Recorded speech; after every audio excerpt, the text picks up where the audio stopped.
दोस्तों pharmacy education की series में फिर से आपका स्वागत करता हूं और आज हम लेकर के आए एक नया topic.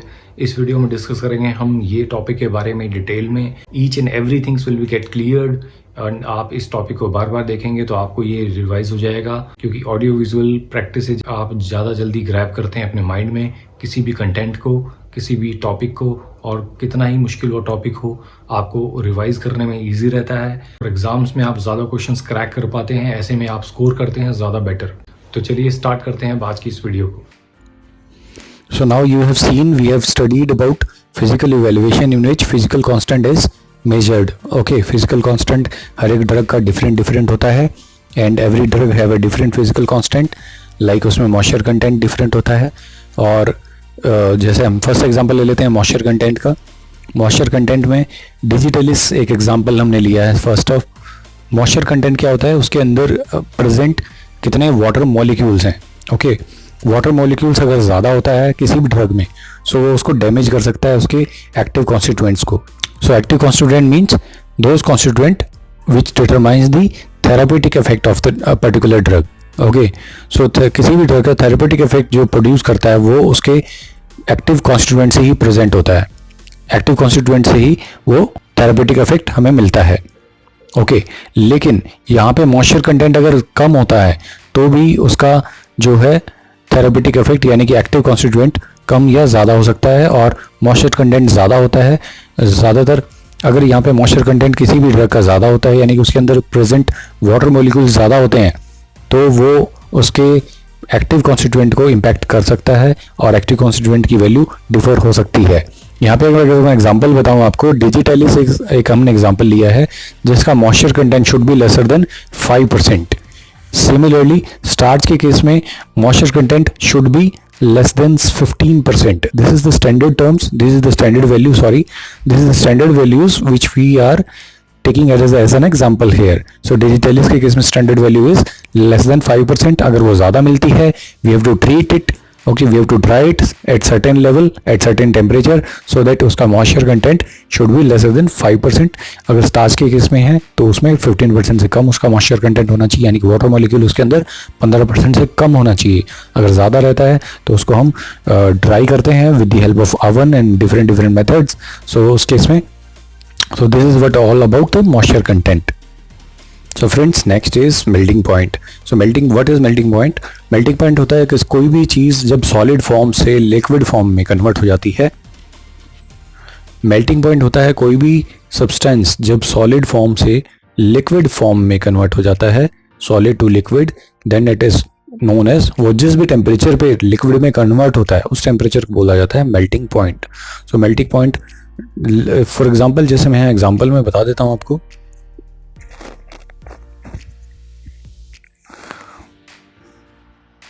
Glucose. So here what we have studied about. So melting point, what I refer says. So melting point means anything which converts into solid to anything which converts from solid state to liquid state, and that temperature is called as a melting point. For example, here we already जैसा कि already मैं discuss कर चुका हूँ, glucose का जो melting point है that is around 146 degree Celsius. Okay, यानी कि ग्लूकोज को जब 146 डिग्री सेल्सियस तक गर्म किया जाएगा it will convert into liquid form. Okay, similarly wool fat, अब देखिए glucose is not a crude drug but wool fat and bees wax are the crude drug. So इसमें मल्टीपल कंपाउंड्स प्रेजेंट होते हैं। Because of the presence of multiple compounds in the crude drug, they don't have a fixed melting point just like glucose.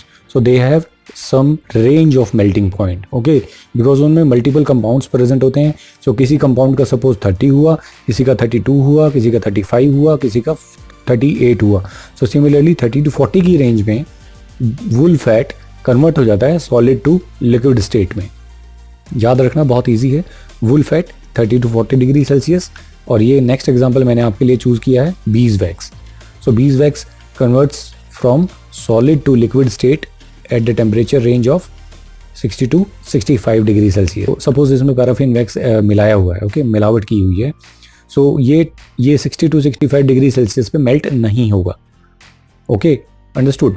Because उसमें paraffin wax है तो इसका temperature जो melting point है that would be different. So here if the paraffin wax would not be there, if it is pure beeswax, तो उसके इसमें हमें 60 to 65 डिग्री सेल्सियस पे ये मेल्ट हो जाएगा. सो ये हुआ melting point. I hope you understood this concept. यहाँ पे ये ध्यान रहे कि बीज वैक्स में जब पैराफिन वैक्स को डाला जाता है, सो पैराफिन वैक्स को पहले येलो कलर का किया जाता है. ओके, उसमें येलो कलर ऐड किया जाता है सो दैट उसके अपीयरेंस जो है it looks like bees wax only. क्योंकि बीज वैक्स येलोइश कलर का होता है, सो पैराफिन वैक्स में भी येलो कलर ऐड करके उसके बाद इसमें मिलाया जाता है मिलावट करने के लिए. ये मिलावटखोर है, मानेंगे नहीं. ओके, ये हमारा बैड लक है कि हम ऐसी कंट्री में रहते हैं जिसमें मिलावट को लेकर के कोई खास सज़ा है नहीं. यहाँ पनिशमेंट दिया नहीं जाता मिलावट को लेकर के, इसलिए हमारे यहाँ बीमारियाँ ज़्यादा हैं और हमारे यहाँ एवरेज लिविंग जो एज है वो भी कम हो जाती है और काफ़ी ज़्यादा बीमारियाँ तो सिर्फ मिलावट की वजह से भी आपको देखने को मिलती होंगी. खैर आगे बढ़ते हैं. रिफ्रैक्टिव इंडेक्स बेसिकली मेज़र किया जाता है जब कोई भी लाइट ट्रेवल करती है एक मीडियम से दूसरे मीडियम में. सपोज एक लाइट ट्रेवल किया और उसकी जब पाथ उसका चेंज हो जाता है, okay, because of the certain molecules available in that medium. एक वाटर से सपोज लाइट पास हो रही है, देन एक उसके सामने शहद आ जाता है, हनी आ जाता है. तो उस शहद में से जब लाइट ट्रेवल करेगी तो उसका पाथ चेंज हो जाएगा क्योंकि उसमें ज़्यादा मॉलिक्यूल्स अवेलेबल हैं और उस पाथ चेंज होने की वजह से वो स्टैगर्ड यानी कि जिगजैग मोशन में ट्रेवल करेगी और फाइनली वो जब पास ऑन करेगी उस लिक्विड से तो उसकी स्पीड कम होगी, यानी कि उसको ज़्यादा टाइम लगेगा ट्रेवल करने में उस मीडियम में से. सो सिमिलरली हम रिफ्रैक्टिव इंडेक्स को कैसे मेज़र करते हैं? Speed of light in vacuum divided by speed of light in medium. So this is how we measure the refractive index of any medium. So any crude drug, sorry. So this is how we measure the refractive index of any crude drug. So हर एक crude drug का refractive index constant होता है और वो constant यानी कि वो standard जो refractive index होता है अगर वो वेरी करता है impure crude drug, okay, यानी कि वो crude drug pure नहीं है. यहाँ पे एग्जाम्पल देख लेते हैं. First example is arachis oil. Arachis oil का जो रिफ्रैक्टिव इंडेक्स है दैट इज 1.4678. इजी है, याद रहेगा 1.4678. जस्ट 46 को 47 कर देना है. Okay, and then clove oil का है, क्लोव ऑयल का रिफ्रैक्टिव इंडेक्स है 1.527 to 1.535. Okay, so this is the standard. अगर ये वेरी करता है यानी कि क्लोव ऑयल का जो सॉल्यूशन है उसके अंदर लाइट ट्रेवल कर रही है तो वो अगर वेरी करता है तो वो इसका मतलब क्लोव ऑयल में प्योर क्लोव ऑयल ड्रग नहीं है, उसके अंदर कोई ना कोई एडल्ट्रेंट है.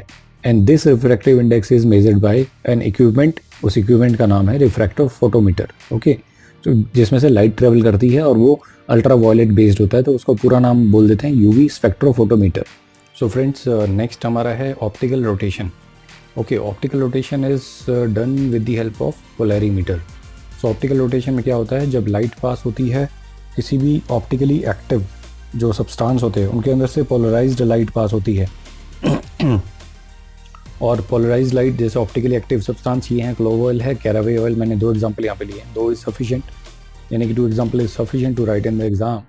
नाउ पोलैरीमीटर क्या होता है? पोलैरीमीटर बेसिकली एक इक्विपमेंट है, it's not an instrument. Okay, इसको आप इंस्ट्रूमेंट मत लिखना क्योंकि जो भी डिवाइसेस होते हैं जिनसे आप कुछ भी इस तरह के काम करते हैं, ओके, जो जैसे पोलैरीमीटर है, यूवी स्पेक्ट्रोफोटोमीटर है, तो these are the devices.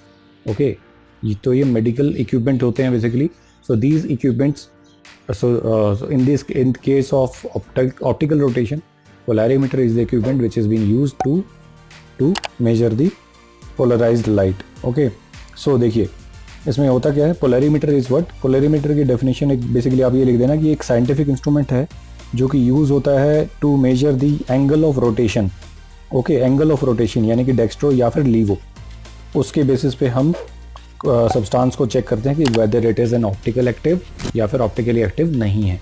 Okay, so polarimeter is the device which is being used to check the rotation of the angle of rotation of that polarized light. Okay, अगर वो right direction में करता है, okay, अगर वो right direction में rotate होती है light, sorry it's not working, it's working, light right direction में रोटेट होता है light, then it is called as an dextro rotatory. Okay, यही अगर लेफ्ट साइड में रोटेट होती है then it is called levo rotatory. Okay, left side में rotate होती है तो लीवो रोटेटरी, राइट में रोटेट होती है तो डेक्स्ट्रो रोटेटरी, LL। सो ऐसे आप याद रख लेना। आई होप दिस इज़ विजिबल। अभी ये थोड़ा सा काम नहीं कर रहा है बिकॉज ऑफ द ग्रेविटी, इसका ये नीचे चला जाता है जो इंक का फ्लो है। अभी आ गया, थोड़ी देर इसको यूँ रखेंगे, so because of the gravity ये नीचे आ जाएगा, इसका फ्लूइड जो है नीचे आ जाएगा। See now it's working, LL। Okay, the angle of rotation caused by the passing the polarised light through an optically active substance that is called polarimeter. So and the अब जैसे देखिए ऑप्टिकल रोटेशन जो clove oil का है that is 0 degree to -15 degree. So इसको याद रख लेना, 0 डिग्री टू -15 है ये, इसलिए मैंने ब्रैकेट में डाला है इसको, so that will not confuse with this minus and this minus. Okay, the caraway oil का जो स्पेसिफिक ऑप्टिकल रोटेशन है दैट इज़ अराउंड +75 डिग्री है, plus. Okay, this was in -15, this is +75 to 80 degree. Okay, so ये आप याद रख लेना, these two examples are sufficient and that is, ये हमने ऑलरेडी डिस्कस कर लिया है। Now next is volatile oil. Drug को हम प्रॉपर तरीके से स्टोरेज नहीं करते हैं, ड्राई नहीं करते हैं। ओके, तो ड्राइंग और स्टोरेज के जो फैक्टर्स हैं वो डिटरमाइन करते हैं उसके अंदर वोलेटाइल ऑयल कितना रहेगा। सो ये कम ज़्यादा हो जाता है आपकी, या जो भी ड्रग को कल्टीवेट करते हैं उनको स्टोरेज और उसकी जो ड्राइंग जो प्रोसेस है उसको अगर प्रॉपर्ली नहीं करेंगे तो उसका जो वोलेटाइल ऑयल कंटेंट है उसमें आपको डिफरेंस देखने को मिल सकता है। तो यहाँ पे अगर हम बात करें फेनल की, फेनल का कम नहीं होना चाहिए 1.4% से, यानी कि 1.4 फेनल को जैसे मैंने दिखा रखा है ग्रेटर देन होना चाहिए 1.4% से, यानी कि नॉट लेस देन 1.4%, और that is done with the help of Clevenger apparatus. जैसे कि इसके नाम से ही पता चल रहा है कि volatile oil is, volatile means that oil, that kind of substance which gets evaporated with the little bit of heating. Okay, जैसे उसको थोड़ा बहुत हीट करते हैं, गर्म करते हैं, तो वो वोलेटाइल यानी कि भाप बनकर उड़ जाता है। लेकिन अगर आप उसको स्टोर करना है तो आपको कुछ स्पेशल टाइप का इंस्ट्रूमेंट चाहिए, अपरेटस चाहिए। देखिए यहाँ पे ये this is not the device, this is an apparatus, this was an device. Okay, so ये this is the equipment, this is the instrument, यानी कि ये अपरेटस है। क्लेवेंजर अपरेटस जो है, क्लेवेंजर अपरेटस में स्पेशल एक मैकेनिज्म होता है जिसका फोटो मैं अभी आपको दिखा देता हूँ। इसमें स्पेशल एक अरेंजमेंट होता है, इसकी हेल्प से जो है जो जब ये वोलेटाइल ऑयल कंडेंस होके, वोलेटाइल ऑयल जब इवेपोरेट होके जब ये बाहर की तरफ निकलने की कोशिश करता है तो इसको कंडेंस कर लिया जाता है। ओके, और कंडेंस करके इसको अगेन जो वेपर फॉर्म्स होती हैं उसको कंडेंस करके लिक्विड फॉर्म में कन्वर्ट कर दिया जाता है, और वो कैलिब्रेटेड होता है, और उसके अंदर जो कैलिब्रेशन होता है उसकी हेल्प से हम चेक कर सकते हैं कि इसके अंदर कितना ऑयल है। ओके, सिमिलरली उसका ऑयल चेक करने के बाद हम पता लगा सकते हैं कि फेनल का जितना भी हमने अमाउंट लिया उसका 1.4% से कम नहीं होना चाहिए। ओके, नाउ अब होता क्या इंडस्ट्रीज़ में क्या होता है कि जैसे फेनल लिया उन्होंने, फेनल की कैसे वो मिलावट करते हैं कि फेनल का पहले वो जो वोलेटाइल ऑयल है वो निकाल लेते हैं, निकालने के बाद फेनल को ड्राई करके जो जिसमें से वोलेटाइल ऑयल निकाल चुके हैं, जिसमें कुछ भी नहीं बचा, जो एक तरह का कूड़ा है, ओके, वो फेनल की शेप में ही है, लेकिन उसको ड्राई करके फिर से जो असली वाला ड्रग है जिसके अंदर वोलेटाइल ऑयल प्रेजेंट है उस ड्रग में इसको मिक्स कर दिया जाता है और इसको एज एन अडल्ट्रेंट यूज़ किया जाता है उसी फेनल को जिसमें से वोलेटाइल ऑयल निकाल चुके हैं इंडस्ट्री के अंदर। ओके, सो जब भी वो इंडस्ट्री में रॉ मटेरियल लेते हैं तो वो चेक करते हैं पहले कि इस वोलेटाइल ऑयल में सपोज 1 kg वोलेटाइल ऑयल ले लिया और उसका चेक करते हैं कि उसमें कितना ऑयल निकला। अगर वो 1.4% से कम निकला है इसका मतलब उसके अंदर अडल्ट्रेंट है या उसका स्टोरेज कैपेसिटी सही नहीं है। उसी के हिसाब से वो रेट उसका तय करते हैं और वो देन पेमेंट करते हैं। सो क्लेवेंजर अपरेटस एक स्पेशल टाइप का अपरेटस है जिसमें एक फ्लास्क होता है। ओके, उस फ्लास्क में और इस फ्लास्क को हीट करके इसमें क्लोव डाला जाता है और इस क्लोव को हीट करके देन इसका जो अपरेटस असेंबली है वो उसके साथ कनेक्ट कर दिया जाता है। इसके अंदर जो वोलेटाइल ऑयल है वो इवेपोरेट हो जाता है और इवेपोरेट होके वो कंडेंस किया कर दिया जाता है with the help of Clevenger apparatus और वो कलेक्ट किया जाता है एक कैलिब्रेटेड। चेक कर सकते हैं कि कितना अमाउंट आपका जो है वोलेटाइल ऑयल प्रेजेंट है इसमें, ठीक है। सपोज इतना है तो इतना कैलिब्रेट हो गया, यानी कि मेज़र हो गया, और वो मेज़र करने के बाद चेक कर सकते हैं कि इतने किलो फैनल में इतना अमाउंट ऑफ वोलेटाइल ऑयल निकला है, right. So I hope this is clear. So friends, next is the foreign organic matter. So what are these foreign organic matter? Suppose कोई भी क्रूड ड्रग है, उसके अंदर सेम टाइप के foreign organic matter है, उसका एक स्टैंडर्ड लिमिट होता है, ओके। वो स्टैंडर्ड लिमिट तक ही वो फॉरेन ऑर्गेनिक मैटर अवेलेबल है, दैट इज एक्सेप्टेबल। अगर वो उससे ज़्यादा है तो then it is called as impurity, यानी कि उसके अंदर इम्प्योरिटी प्रेजेंट है, and that is called impure crude drug. So foreign organic matter in case of garlic, जैसे मैंने एग्जांपल में लिया है, इसमें 2% से ज़्यादा नहीं होना चाहिए। 2% से ज़्यादा अगर उसके अंदर फॉरेन ऑर्गेनिक मैटर है, that is called as impure drug, यानी कि वो ड्रग हमारी प्योर नहीं है। सो ये सिंपल सा है। फॉरेन ऑर्गेनिक मैटर में आप गार्लिक ले सकते हैं लेस देन 2%, मतलब उसका जो फॉरेन ऑर्गेनिक मैटर है that should be less than 2%, okay. 2% से ज़्यादा नहीं होना चाहिए, okay. I hope this is also clear. So friends, next is solubility. So for solubility आपको पता है कि सॉल्युबल एक सब्सटेंस कितना होता है, ओके, किस चीज़ में सॉल्युबल होता है। अगर उस चीज़ में वो सॉल्युबल हो जाता है, उसके बारे में हम पता लगा सकते हैं कि वो प्योर है या नहीं है। सॉल्युबिलिटी बेसिकली सॉल्युबल होना, यानी कि घुलनशील होना। सो कैस्टर ऑयल का अगर मैं एग्जांपल लिया है, castor oil is soluble in half of the petroleum ether, और इथेनॉल के अंदर भी वो सॉल्युबल हो जाता है। सो अगर 3 वॉल्यूम ऑफ इथेनॉल में सॉल्युबल हो जाता है, या फिर हाफ पेट्रोलियम ईथर में सॉल्युबल हो जाता है, half volume of petroleum ether में सॉल्युबल हो जाता है, that determines the purity of castor oil. Similarly colophony जो है, colophony is soluble in light petroleum में, ओके। ऐसा फोइटिडा जो है that is soluble in carbon disulphide में। सो अगर वो कार्बन डाइसल्फाइड में सॉल्युबल नहीं होता है, इट मीन्स ऐसा फोइटिडा प्योर ड्रग नहीं है, यानी उसमें इम्प्योरिटीज प्रेजेंट हैं। सो friends, next is swelling index. Swelling index में हम क्या चेक करते हैं? कुछ ड्रग्स ऐसी होती है जिनके अंदर म्यूसिलेज प्रेजेंट होता है या फिर गम प्रेजेंट होता है, ओके। ऐसी ड्रग्स को हम वाटर में डिजोल्व करके रखते हैं, वाटर में डाल के रखते हैं। करते कैसे हैं? एक बीकर लेते हैं, बीकर में हम वो ड्रग को डालते हैं, देन वाटर ऐड करते हैं। वाटर ऐड करने के बाद उसमें हम चेक करते हैं कि उसका स्वेलिंग प्रॉपर्टी कितना है, यानी कि वो कितना फुलावट उसमें आई है। तो जैसे ही वो फुलावट आती है, हम उसके बेसिस पे उसका ml यानी उसका वॉल्यूम में चेक करते हैं। वॉल्यूम कितना है, वॉल्यूम वो फुलावट आई यानी कितना वॉल्यूम बढ़ गया फूलने के बाद, उसमें वाटर डालने के बाद। सो उसके बेसिस पे हम चेक करते हैं।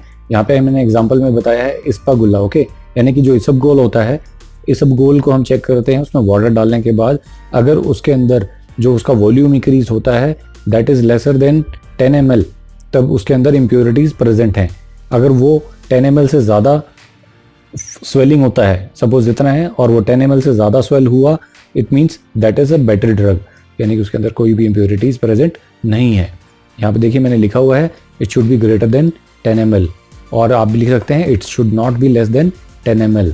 एक ही बात है, okay. It should be greater then, या तो 10 ml से ज़्यादा होना चाहिए या फिर 10 ml से कम नहीं होना चाहिए। So that is what we call, this is how we check the swelling index of the crude drug. So friends, what is the next point is solvent extractive value. So what is the solvent? You know, solvent एक basically एक chemical है जिसमें हम dissolve करते हैं उस drug के chemical constituents को, okay. Extractive is what, extracts निकलते हैं, यानी हर ड्रग्स में से कुछ एक्सट्रैक्ट्स निकलते हैं with the help of solvents. So different type के सॉल्वेंट्स होते हैं, कुछ यूनिवर्सल होते हैं, कुछ यूनिवर्सल नहीं होते। तो उनके सॉल्वेंट्स के हेल्प से हम जो एक्सट्रैक्ट्स निकालते हैं, यानी कि जो उसके अंदर से उसके एक्टिव कॉन्स्टिट्यूएंट्स को निकालते हैं ड्रग को, that is called extract. So solvent extractive value निकाली जाती है हर एक क्रूड ड्रग की। सो that is with the help of alcohol, water and ether soluble जो केमिकल कॉन्स्टिट्यूएंट्स होते हैं, जो एक्टिव केमिकल कॉन्स्टिट्यूएंट्स होते हैं ड्रग्स में। सो अगर अल्कोहल को हम यूज़ करते हैं, सो उसमें क्या होता है कि जो अल्कोहल में डिज़ोल्व हो सकते हों ऐसे वाले केमिकल कॉन्स्टिट्यूएंट्स अलग हो जाते हैं, वो डिज़ोल्व हो जाते हैं अल्कोहल में। सिमिलरली वाटर में जो सॉल्युबल होते हैं एक्सट्रैक्ट, वो एक्सट्रैक्ट्स वाटर में सॉल्युबल होते हैं, हम उसको मेज़र करते हैं और उसका निकालते हैं कि कितना अमाउंट उस पर्टिकुलर क्रूड ड्रग में, कितना अमाउंट वैसा है जो कि वाटर में सॉल्युबल हो सकता है। जो अल्कोहल में सॉल्युबल नहीं होगा, वाटर वाला वाटर में ही मिलेगा हमें। सो ईथर सॉल्युबल हम करते हैं बेसिकली फिक्स्ड ऑयल या फिर वॉलेटाइल ऑयल के लिए। सो उसके लिए हम ईथर को एज अ सॉल्वेंट यूज करते हैं। सो ईथर सॉल्युबल जितने भी उसमें एक्टिव कॉन्स्टिट्यूएंट्स हैं that will get from the ether. Okay, यहाँ पे हम एग्जांपल देख लेते हैं एलॉय का। अगर एलॉय को हम water as a solvent use करते हैं तो उसकी वाटर जो एक्सट्रैक्टिव वैल्यू है, ओके, वाटर एक्सट्रैक्टिव वैल्यू जो है that should be greater than 25%, यानी कि 25% से कम नहीं होनी चाहिए जब वाटर में हम डिज़ोल्व, क्योंकि इसमें ड्राई फॉर्म जूस होता है। सो उस ड्राइड जूस जब हम वाटर में डिज़ोल्व करते हैं, वाटर में उसको रखते हैं, तो उसमें जो वाटर सोल्यूबल एक्सट्रैक्टिव वैल्यू है दैट शुड बी 25% से ज़्यादा। ओके, यानी कि आप लिख सकते हैं इसको लेस देन 25% नहीं होनी चाहिए। Okay, should not be less than 10-25%। And alcohol के केस में, अगर अलॉय को अल्कोहल के केस में अल्कोहल में डिप करके रखते हैं, alcohol as a solvent use करते हैं, तो उसका जो एक्सट्रैक्टिव वैल्यू आता है दैट शुड बी 10% से ज़्यादा, यानी कि that should not be less than 10%। अगर वो 10% से कम निकलती है दैट मीन्स हमारा जो क्रूड ड्रग है उसकी क्वालिटी अच्छी नहीं है या वो प्योर ड्रग नहीं है। सिमिलरली अगर वो 10% से ज़्यादा निकलता है अल्कोहल के केस में, सो that is a good drug, that is a pure form of drug. Okay, I hope this point is also clear. If you found all these things useful, please hit the like button and do share this video, and we'll cover then now we'll cover the next point also. Now the next point is ash value. What is the ash is? Ash होती है basically राख। राख क्या कब मिलती है? जलाने के बाद। इंसिनरेशन मैंने वर्ड लिखा है, इट मीन्स उसको बर्निंग करने के बाद अमाउंट ऑफ रेजिड्यू जो बचता है बर्निंग करने के बाद, that is what we call as ash value. Ash value क्यों निकालते हैं? क्योंकि कई सारी क्रूड ड्रग्स में आपको पता है कि ऑर्गेनिक एंड इनऑर्गेनिक दोनों तरह के सब्सटेंस प्रेजेंट होते हैं। ओके, सो ऑर्गेनिक जो होते हैं दैट आफ्टर इंसिनरेशन यानी कि आफ्टर बर्निंग के बाद वो कार्बन डाइऑक्साइड और वाटर में कन्वर्ट हो जाता है। यहाँ पे मैंने जैसे एग्जांपल लिया है इनऑर्गेनिक सब्सटेंस जो होते हैं, जैसे कि कैल्शियम उसमें हो गया, मैग्नीशियम हो गया, और भी सिलिकेट्स हो गए जैसे। तो ये सारी चीज़ें हमें कई बार हमें क्रूड ड्रग्स में मिल जाती हैं। सो जैसा कि हमने देख लिया, the amount of residue left after incineration, left after burning, that is what we call ash value, and it should not be greater than 6% in case of ginger।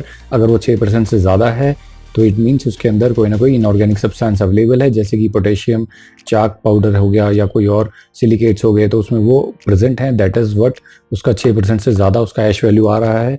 And in case of अगर वो 6% से कम आता है it means it is in the up to the standards, जो उसके standards maintain किए गए हैं, यानी कि ऐश वैल्यू जो है उसको वो जो जिंजर के केस में ऐश वैल्यू अगर वो 6% से कम आता है इट मीन्स उसको जो है एज पर स्टैंडर्ड्स उसमें अडल्ट्रेंट्स हैं, यानी कि उसमें इनऑर्गेनिक सब्सटेंस अवेलेबल हैं। सो फ्रेंड्स, हमने देख लिया यहाँ पे ash value we have already done. Okay, now next is viscosity. Viscosity क्या होता है? विस्कोसिटी होता है जब भी जो चीज़ जितनी गाढ़ी होती है उसकी इतनी ज़्यादा विस्कोसिटी होती है, यानी कि गाढ़ापन। ओके, सो इसको कैसे डिफाइन करते हैं? Viscosity is resistance to flow of any liquid at a particular temperature, यानी कि उसमें जो अवरुद्ध पैदा होता है, रेजिस्टेंस पैदा होता है किसी भी लिक्विड को फ्लो करने में, उसको बोलते हैं विस्कोसिटी। क्योंकि जितना ज़्यादा गाढ़ा होगा कोई भी फ्लूइड उसको उतनी ही ज़्यादा मुश्किल होगी ट्रेवल करने में, यानी कि फ़्लो करने में, किसी भी सरफेस पे फ़्लो करने में। सो जैसे कि शहद होता है, शहद गाढ़ा होता है तो उसको वो बहुत धीरे धीरे फ़्लो करता है। जब भी आप बॉटल को ऐसे करके डालते हो तो सपोज़ बॉटल के वो बॉटम में है, थोड़ा सा ही बचा हुआ है, तो वो काफ़ी देर लगाता है लास्ट तक आने में। उसी शहद को अगर हम थोड़ा सा वाटर डाल के डाइल्यूट कर दें, उसकी विस्कोसिटी को कम कर दें, यानी कि उसका गाढ़ापन कम कर दें, तो वो जैसे ही आप बोतल को यूँ करोगे एकदम से आ जाएगा। ओके, सिमिलरली आप जैसे चाशनी होती है, चीनी की चाशनी जो होती है वो ठंडी होने के बाद वो और ज़्यादा गाढ़ी हो जाती है और भी ज़्यादा विस्कस हो जाती है, और जैसे ही वो आप उसको यूँ करते हो तो वो बहुत ज़्यादा टाइम लगाती है ट्रैवल करने में। सिमिलरली जैसे उसका टेम्परेचर आप इंक्रीज़ कर देते हो तो टेम्परेचर इंक्रीज़ करने से वो थोड़ा सा विस्कस कम हो जाती है और वो ट्रैवल फास्ट करती है। So at a particular temperature resistance to flow of any liquid is known as viscosity. ठीक है, तो एट ए पर्टिकुलर टेम्परेचर आपको ज़रूर लिखना है, टेम्परेचर इसमें डिफाइन ज़रूर करना है। सो यहाँ पे एग्जांपल लिया मैंने कैस्टर ऑयल का। कैस्टर ऑयल का जैसे 800 सेंटीपॉइस है एट 20 डिग्री सेल्सियस। कितना? 20 डिग्री सेल्सियस पे 800 सेंटीपोइड्स है क्या, विस्कोसिटी। ओके, ये इसकी यूनिट है। CP is the unit of viscosity. Okay, so CP आपको ज़रूर लिखना है 800 सीपी 20 पे, 820 पे। ओके, 420 पे मत लिख देना। सो 800 CP at 20 degree Celsius is known as the viscosity of castor oil and which can be defined as the resistance of flow of any liquid at a particular temperature, right? So this is what we have done. We have learned about all the steps, all the factors responsible for physical evaluation of crude drug. Okay, अगर आपने हमारा organoleptic evaluation नहीं देखा है so you can watch the last video. आपको link ऊपर यहाँ पर डिस्क्रिप्शन में मिल जाएगा, सजेस्टेड वीडियो में भी मिल जाएगा, और ये सजेस्टेड वीडियो देख करके आप इसका जो फर्स्ट पार्ट है ऑर्गेनोलेप्टिक इवेल्युएशन, ठीक है, उसको आप जा करके देख सकते हैं and you can understand better this way. Similarly example में ही हंसते खेलते मजाक करते हुए आप वो वीडियो भी देख सकते हो और वो वीडियो मजाक में पूरा लर्न कर सकते हो दोस्तों।